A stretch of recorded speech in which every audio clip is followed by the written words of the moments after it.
Hi everyone, Judicial Watch President Tom Fitton here with our Judicial Watch update here on social media. Thanks for joining us.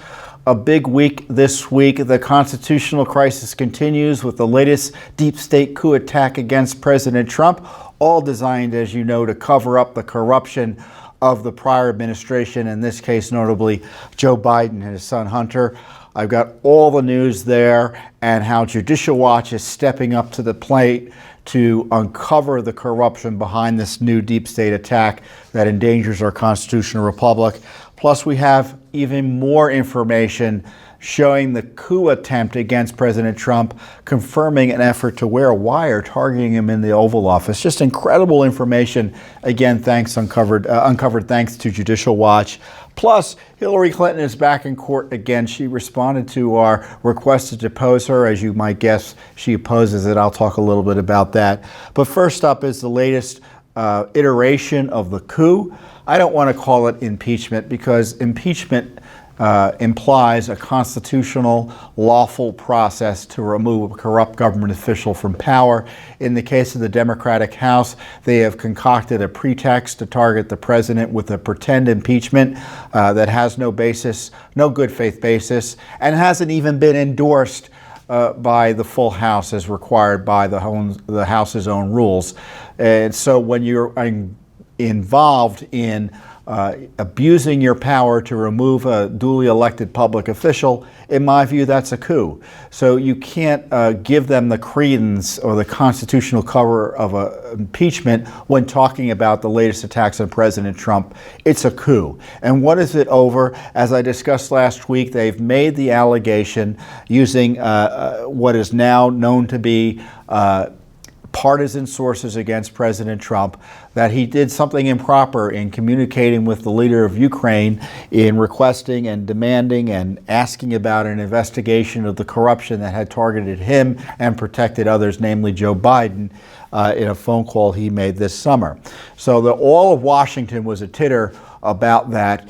So President Trump released a transcript of his call, transcripts which typically are kept confidential and classified because the communications between the President of the United States and foreign leaders are supposed to be private communications.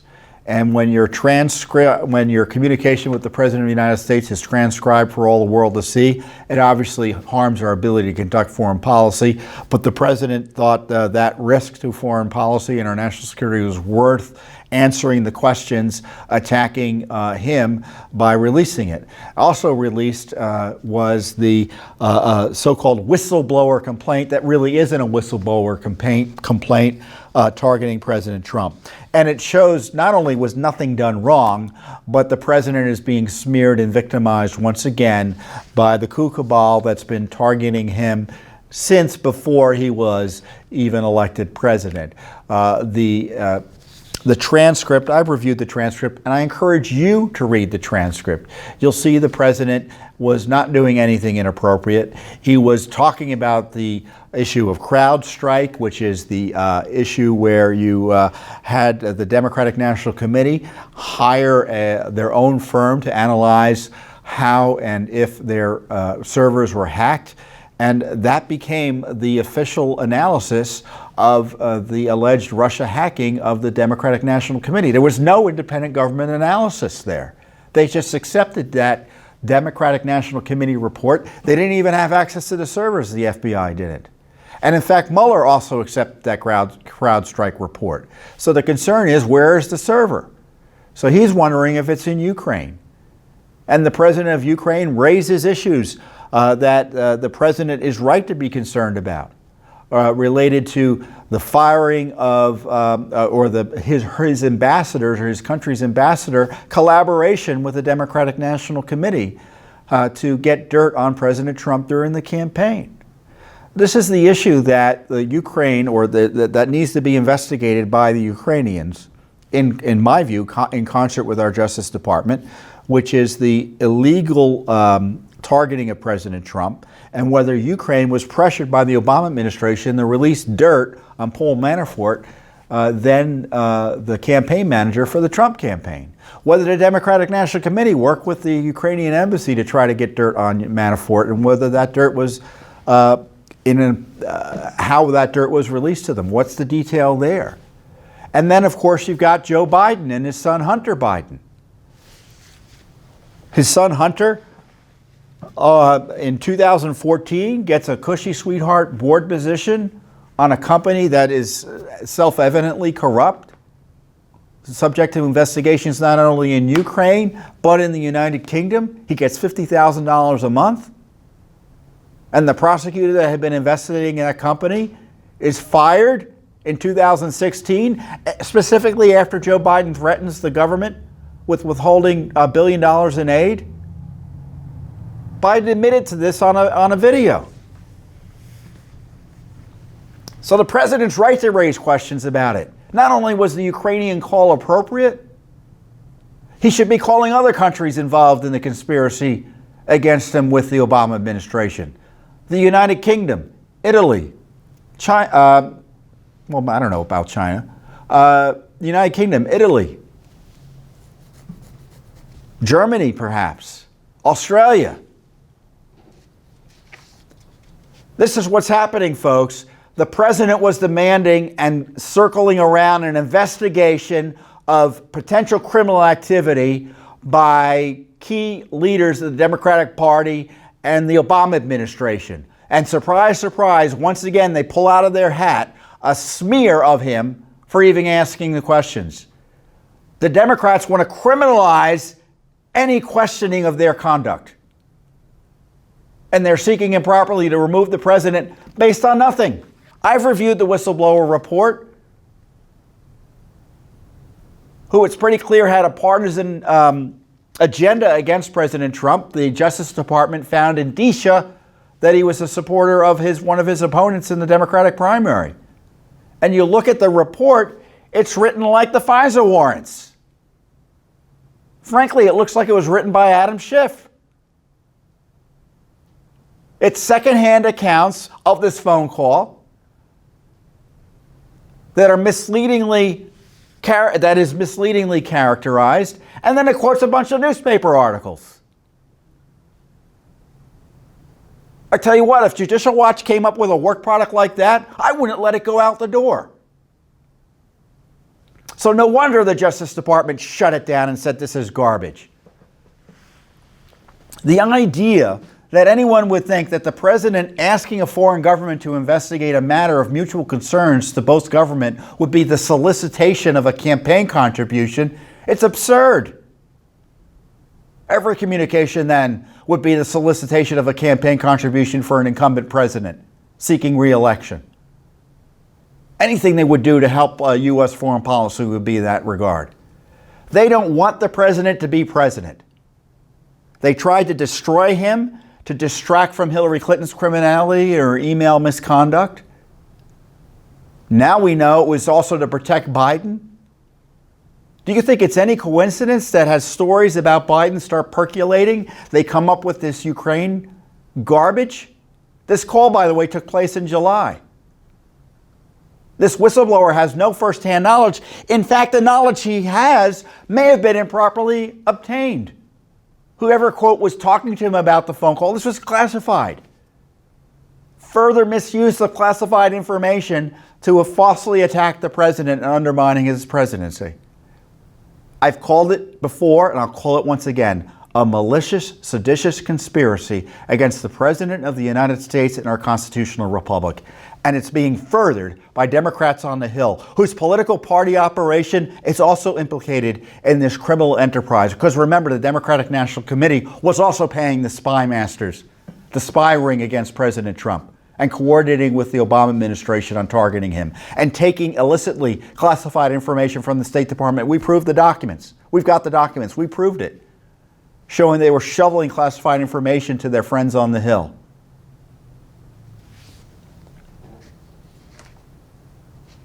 Where's the cover-up? He released all the information. And of course, there's always more information that needs to be released as far as they're concerned. It's all a distraction from the underlying corruption that Joe Biden essentially admitted to in that famous video I hope you've seen by now. Where he said, I want that prosecutor fired. If he's not fired within 6 hours, you're not going to get your $1 billion in aid. And they fired him, and he took credit for that. And John Solomon was on Hannity this week reporting that he has documents from the Biden operation showing it's exactly what we think it is. A setup, a Biden setup to target and remove a prosecutor who was a problem for his son.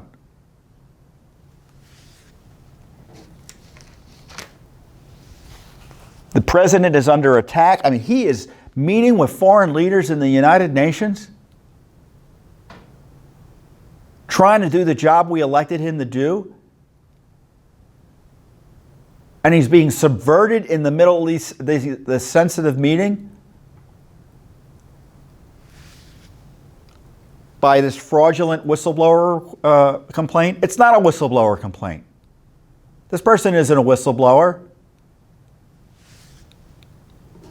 A whistleblower is someone who witnesses misconduct and blows the whistle on it. It's not someone who says, I have a policy disagreement with the President of the United States, as rumored by people I've talked to who were improperly conveying the substance of classified information, which would be a crime. I want to know who this whistleblower is, and they should be investigated, because he ain't a whistleblower.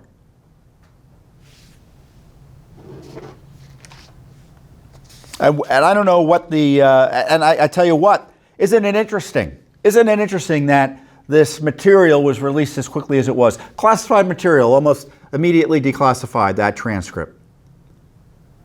And of course the whistleblower complaint, typically, which would be confidential, almost immediately released. And I'm glad to see all the Republicans were in favor of immediately releasing this material. Where's the other deep state material that's being withheld for years? The Spygate documents that we've been fighting about, the Peter Strzok, Lisa Page documents, the Hillary records, you name it. Isn't it interesting how the deep state is so quick to release information, and the president's encouraged to release information that his opponents may use against him? And I understand why they want it out there. It's government information. They have a right to fight for it. But when we ask for the same information about corruption, the biggest corruption scandal in American history, the real corruption, no one wants it. Not even the Republicans on the Hill. They've done zero to get it out. Maybe a little bit more than zero. But it's Judicial Watch who's doing all this heavy lifting on this. It's outrageous. We're happy to do it. We're happy to do it. But it's outrageous that Congress is out to lunch on this basic oversight related to this assault on our president. And this is not about whether I agree with the president's policies or not, or whether you like him personally or not. This is about whether or not we're going to have a president who's answerable to the people through elections and through the constitutional balancing, checks and balances, separation of powers and all of that, or whether we're going to have a president who can be removed from office through the illegal machinations of bureaucrats, appointees, and in the case of the Congress, further affecting the coup operation that was begun against him, initiated by the Obama administration, continued by holdovers in the Trump administration, and frankly, some of his own appointees. I kind of think that's an important issue, don't you? Instead, we're talking about an innocent call he made to the Ukraine. I'm glad to see he made the call. It's reassuring. And the Justice Department, and I guess in the call he said, maybe the leader of the Ukraine said, well, I'll talk to Giuliani. I understand he talked to one of our people. And the president said, that's great. You should talk to him. And I'll have Barr call you. Well, DOJ never called them. They should have. I'd like to see the transcripts, for instance. I just love all this newfound transparency for transcripts of presidential calls. We fought this administration for the transcripts of calls Obama had the night shortly after the Benghazi attacks. Because the transcripts, that classified information was in Hillary's email system. And they said, no, you can't have it. It's classified. So they protect Obama while targeting Trump.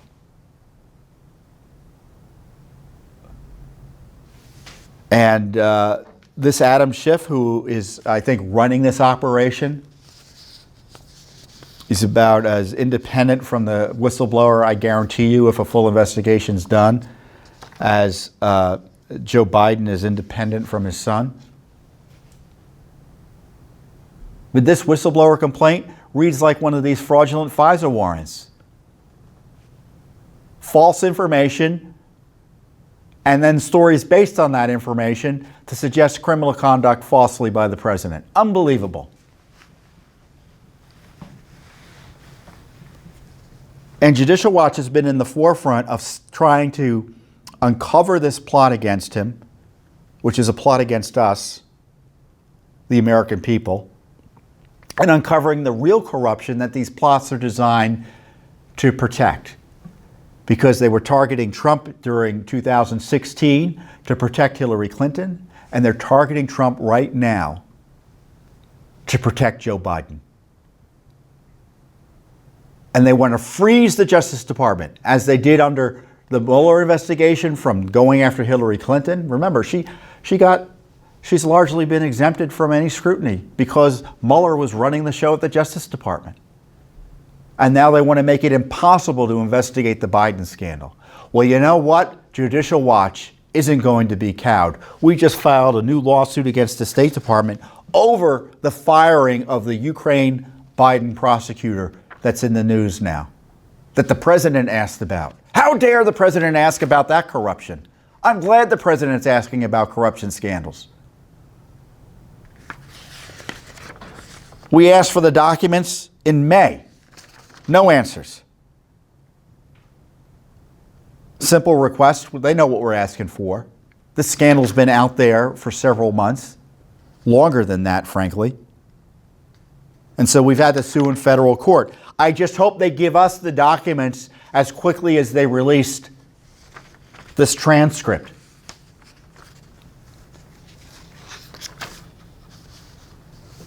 And by the way, I just hope there's some transparency in Congress. If I were the president, I would push back on Congress.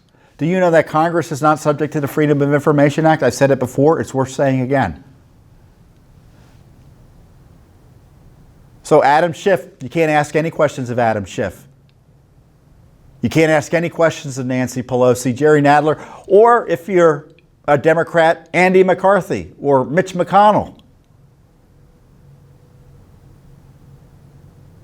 Judicial Watch is nonpartisan. We'd have lots of questions for members of both parties if FOIA applied to Congress. As I've said repeatedly, and Judicial Watch has the documents, Congress is implicated in all of these scandals attacking President Trump, the coup cabal. And the president, I think, should call on Congress to be covered by FOIA. And if it ever becomes a real, quote, impeachment inquiry, he should be calling members of Congress, demanding information from Congress. And push back in that regard. Congress can't be immune from scrutiny anymore. It's not constitutional that it's immune from scrutiny. It doesn't mean that it's protected from any questioning about its operations. That can't be the case. It isn't the case. So we've got and we have at least a dozen requests pending on the Biden scandals. Hunter getting $50,000 a month from this corrupt Ukrainian company, $1.5 billion from the Chinese. First time any type of investment like that has been made by the Chinese company in anyone, and in any company like that. $1.5 billion. And Biden meets with Hunter's business partner when he travels to Beijing. Unbelievable corruption.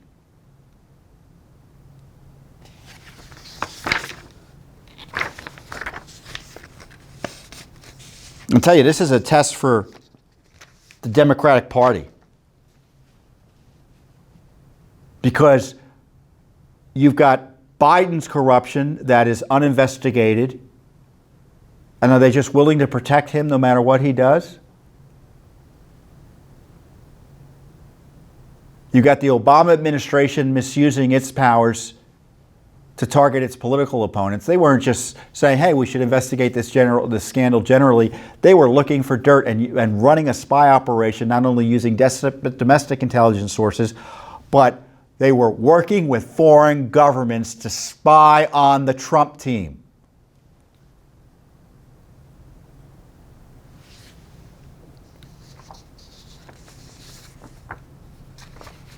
And then the news reports are, and I've noticed them, that the Democrats were threatening the Ukrainians with a cutoff of aid effectively if they were investigating the Biden. Are they going to be under investigation? Maybe we can impeach them, expel them. I tell you what, when we talk about impeachment, another thing you should think about is that you can impeach Obama, you can impeach Clinton, you can impeach Biden. There's no constitutional prohibition on impeaching a former government official. Obviously, the sanction would not be removal from office, would be a sanction of an inability to become a government official in the future. There's got to be strong, significant pushback against this effort to undo our election. These leftists are having visions of installing Hillary Clinton too, but Nancy Pelosi into the presidency through this impeachment process. That's not even really an impeachment process. As I said, it's a coup. So we take it seriously. And if I were Senator Mitch McConnell, and I encourage you, and I think this is a good project for those of you watching, call your senators and ask them to disavow the notion that President Trump can be impeached for this and to say there'll be no trial. Mitch McConnell should be encouraged to say there'll be no trial. Let your views be known on this. Call your members of Congress, both Democrat and Republican, and let your views be known on this.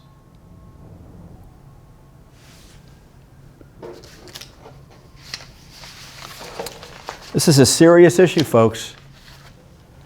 I've been trying to call attention to it.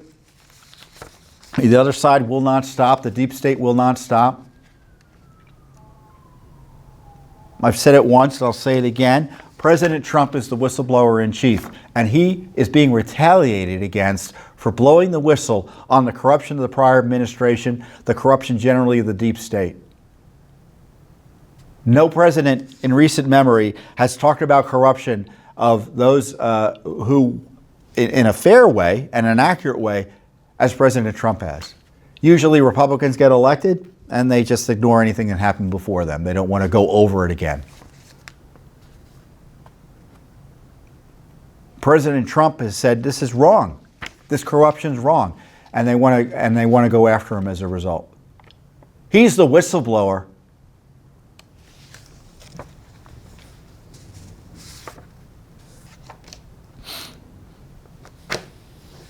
And just when you think it doesn't get any worse, we get this big document. It's given to us on Friday at 5:37 p.m. of last week. So a Friday dump. We had sued for records from the Justice Department about that coup discussion that took place between Andrew McCabe and Rod Rosenstein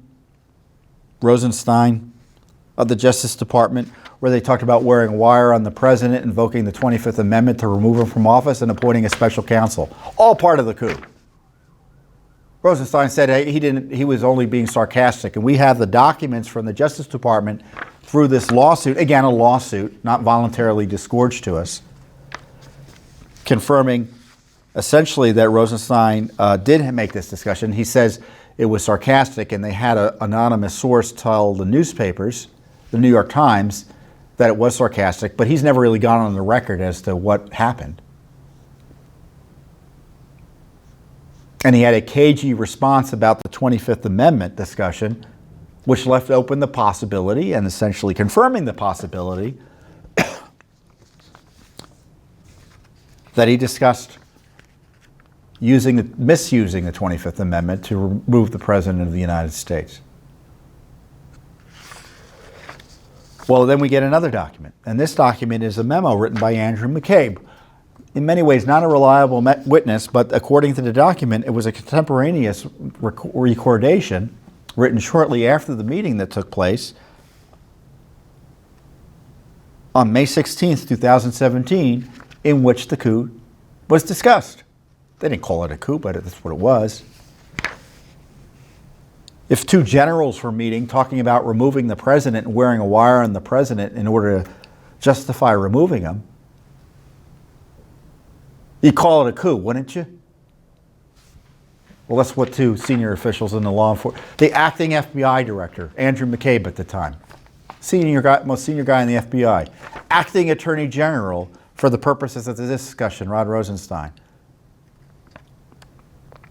Listen to this out of control, contemporaneous recollection of the main topics they discussed. This is McCabe writing. I began by telling him, Rosenstein, they went over to Rosenstein's office. Rosenstein, I forget how it's pronounced.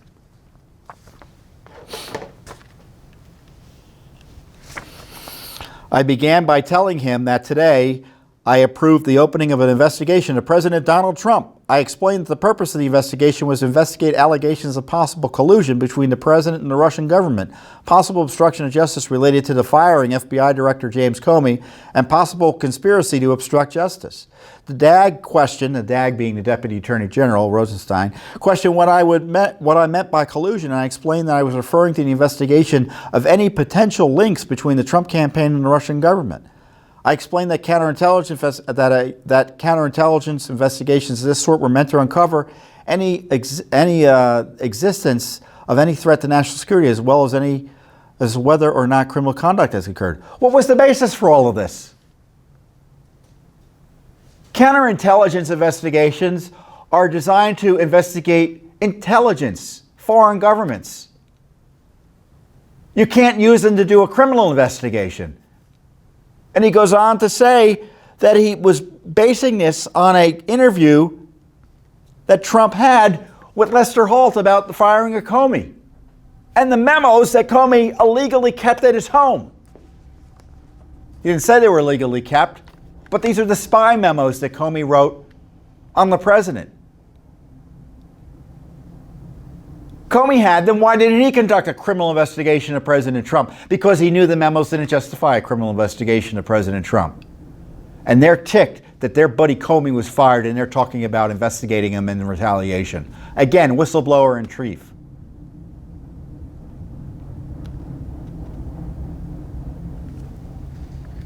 Then the Lester Holt interview, the NBC's Lester Holt interview, they use that all the time in a dishonest way against President Trump. Because the way and I'm going on memory here, but you can look it up online. Because President Trump says, well, I fired Comey because of Russia. Well, he says, A, it was in part because of Russia. And B, he goes on to say, even though I knew it might extend the investigation.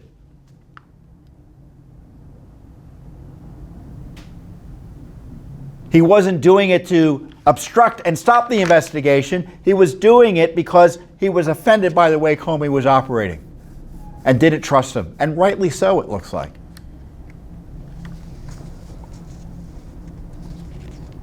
He wanted it stopped. It wasn't stopped, and he knew it wasn't going to be stopped. He tells Lester Holt, I knew it would lengthen the investigation because of the change in FBI directors. There's no basis for a criminal investigation. Have the acting FBI director just decide he can investigate the president on a whole based on that? And then he goes on to tell Rosenstein, you're a witness. Like he's running the show. And of course, Rosenstein, rather than responding, saying, get out of my office, you're fired, you can't do this, he starts dissing on Trump. Going through this he began by stating, and this is Rosenstein talking, that he had the feeling the decision to fire the director had been made before he arrived. So what? You fire people. There are many reasons you fire people. You may settle on a course and you want further feedback as you proceed. Nothing inappropriate about that, but they think they're immune from scrutiny and accountability in the deep state. And he met with Donald McCabe, who told him that the president had drafted a letter that McCabe did not want the president to send. Oh boy, you know, the president once again, who answers to who? The White House lawyers, the DOJ attorneys. The president's supposed to answer to them.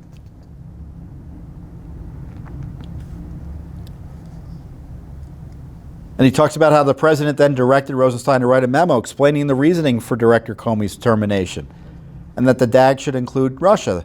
Rosenstein said that the president, he did not think this was a good idea, and that his memo did not need to include Russia. So the allegation is that the president was firing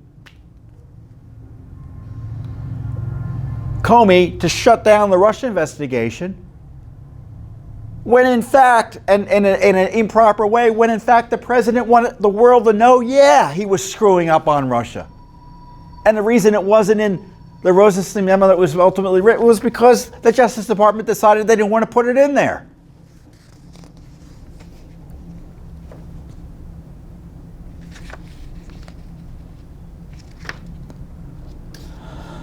And then listen to this. As our conversation continued, this is the conversation that Rosenstein's having with McCabe. The DAG proposed that he could potentially wear a recording device into the Oval Office to collect additional evidence of the president's true intentions. He said he thought this might be possible because he had not searched. He said he thought this might be possible because he was not searched when he entered the White House. I told him that I would discuss the opportunity with my investigative team and get back to him. Now, I understand McCabe is writing a CYA memo in some fashion here. But why would he respond if this is accurate to Rosenstein's suggestion of wearing a wire with offer to do follow-up with his investigators if he understood him to be joking?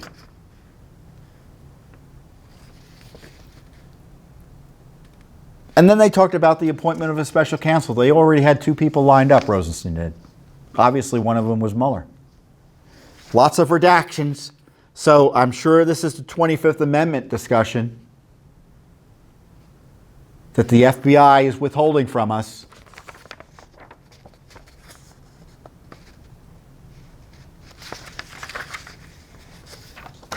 And then later, Rosenstein says to McCabe, McCabe recounts at the end of the memo, you got a credibility problem because you said you weren't involved in your wife's campaign. Remember, McCabe's wife was running for a state Senate seat in Virginia? Gets a boatload of money from a Clinton-connected Terry McAuliffe, then governor of Virginia, while McCabe is, quote, supposedly the FBI is investigating McAuliffe and the Clintons. And Rosenstein says, well, you know, you told us you weren't involved in the campaign, and there are pictures of you with your wife's campaign shirt on. And McCabe goes, oh, no, I had permission. It's not a problem. So what I love about this memo is the kind of the subtext. The subtext is McCabe runs over to Rosenstein and says, you know what, I'm investigating the president and you're a witness. And Rosenstein folds immediately and starts providing, quote, testimony to McCabe. Offers to wear a wire on the president. They probably go on to discuss the 25th Amendment. It's pretty clear that took place. We have the other documents and their other reporting on it. And then Rosenstein figures out, I'm going to push back on McCabe. You got a credibility problem. And McCabe says, oh yeah, well, I'm okay on that. Talk about rats in a box, huh?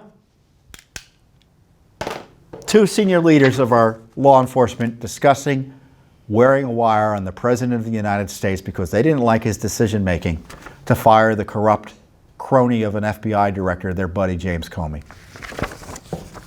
And what are we talking about? A call he made to the Ukraine to investigate the same gang that was protecting Biden and targeting him. This is why they don't want you to focus on it, because this is the corruption. The Spygate corruption. You know, this is a big deal. None of the major media picked it up. None of the major media picked it up. Because they're protecting the coup cabal targeting Trump, because they're in on it too. The initial reporting on this whistleblower was ridiculously false. And they don't care. There's no accountability. Judicial Watch is a more independent, reliable reporter of details of the deep state, the way our government really operates in Washington, D.C., than the New York Times, the Washington Post, NBC, you name it. We do real journalism. Those media I just talked to you about are liberal advocacy groups that sometimes do journalism, mostly report gossip, and are vehicles for government officials to undermine our republic through criminal activity. Criminal leaks, classified information, the leaks of classified information. I tell you, I thank God for Judicial Watch, because we're the only ones in town doing this key work to uncover what's really going on and giving you the truth about what's really going on. And to that end, the Clinton email scandal is still in court, despite what the big media would have you believe. You know, it's interesting. The left is going around the country, and has been for several years now, tearing down the statues of politicians from the 1800s over the Civil War. They were on the wrong side in the Civil War, were slaveholders and such. And, you know, they're persuading people to tear down those statues in communities. But we're not allowed to ask questions about what Hillary Clinton did 3 years ago. That's the way the deep state thinks.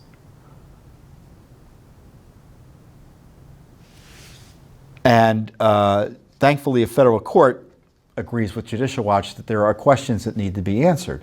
And he granted us the ability to get discovery, both initially in December of last year, and then when we found even more questions about the Hillary Clinton email cover-up, he granted us the ability to get even more discovery.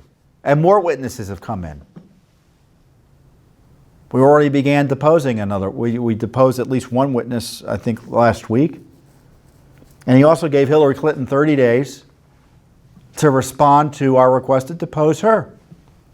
And she responded on Monday. Needless to say, she opposes our request to depose her, citing her testimony to Congress, her testimony to Judicial Watch in written interrogatory responses under oath, testimony which doesn't provide much insight, if at all, into her mishandling of her emails, her use of an account, a separate email system to avoid the Freedom of Information Act that's clear, and other issues the court wants investigated. So we have a chance to respond, and then the court will decide, and I expect the court will decide over the next few months. And we're doing this over the opposition of the Justice Department. Yeah, you heard that right. Bill Barr's Justice Department is protecting Hillary Clinton still. Can you believe it? It's extremely frustrating. It doesn't stop us from, pushing forward, because the Justice Department is losing in court against us in their efforts to protect Hillary Clinton, and the full disclosure of the scandal and cover-up that not only was she involved in, but officials in the State Department and Justice Department and the Obama White House, we've proved, were involved in. Everything we know about the Clinton email scandal is as a result of Judicial Watch's litigation. Everything you know. The consequence of our litigation, the most significant non-governmental investigation in American history, is that Hillary Clinton is not president of the United States.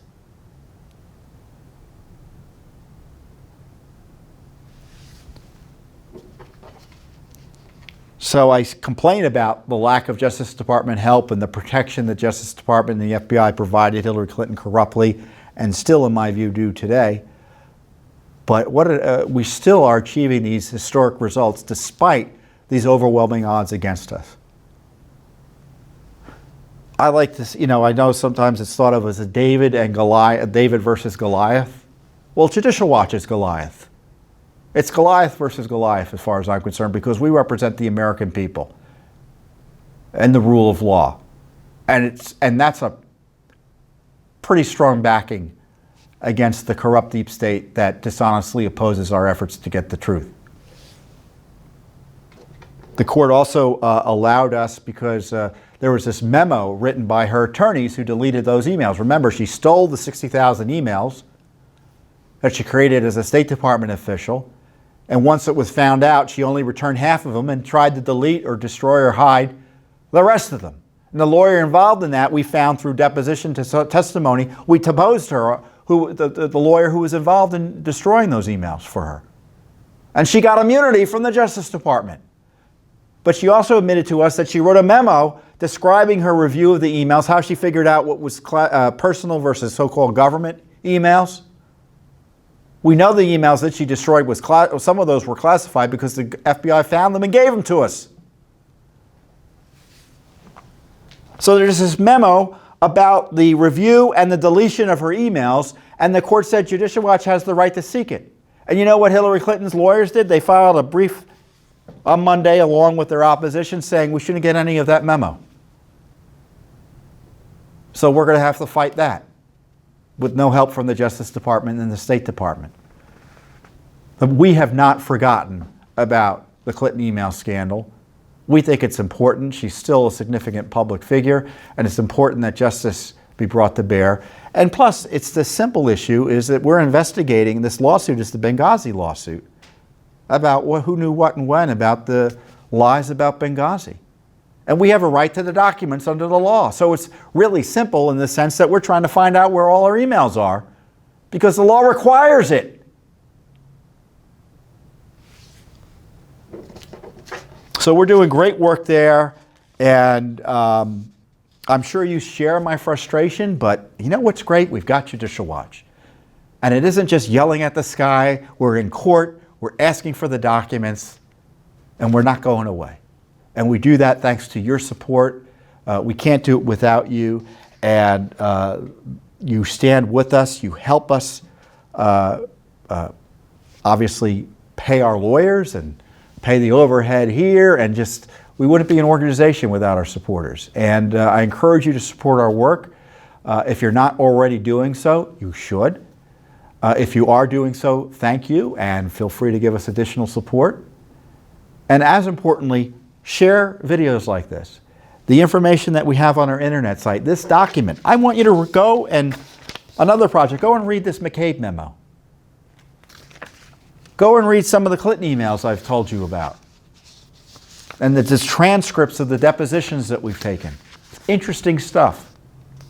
And share it with your friends. Get the word out about our efforts to keep this out-of-control government under control, at least as it relates to the rule of law. Because we can't have enough support in our efforts to protect our constitutional republic. Thank you very much, and I'll see you next week here on the Judicial Watch Update.